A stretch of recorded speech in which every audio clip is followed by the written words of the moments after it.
Nosotros somos el departamento de aplicación de la Escuela Normal Superior Estados Unidos del Brasil.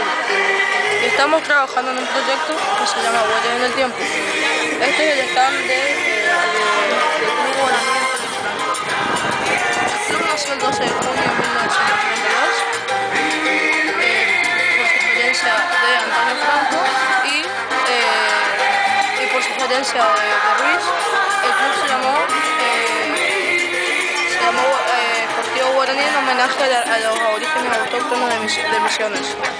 Años después falleció Antonio Franco y en homenaje el club se llamó Guaraní Antonio Franco.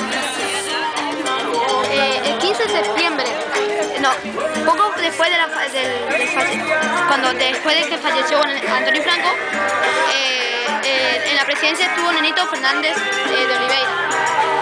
Y él, el 15 de septiembre de 1963, inauguró el estadio, que lleva plasmado su nombre. El estadio está conformado por una cancha principal, una cancha auxiliar, un salón y un tinglado.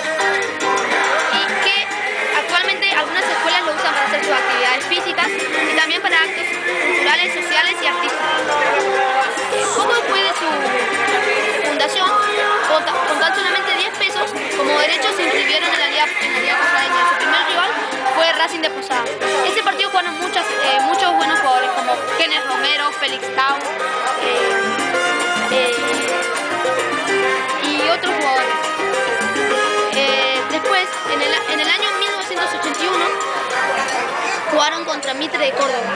En Córdoba empataron 0-0, pero en Misiones la Franja pudo retomar el partido y ganaron 2-0 con goles del Beto del Piano y el Puma Ortiz. Después, en el año 1982, jugaron la final contra Patria de Formosa y ganaron. Y ese año debutaron en Nacional contra Vélez Sarsfield, el cual lamentosamente perdieron ese partido. Bueno, en 1937 ganaron su primer título, en el que compitieron con Club Atlético Posadas y lograron ganar 6-2. Jugaron muy buenos jugadores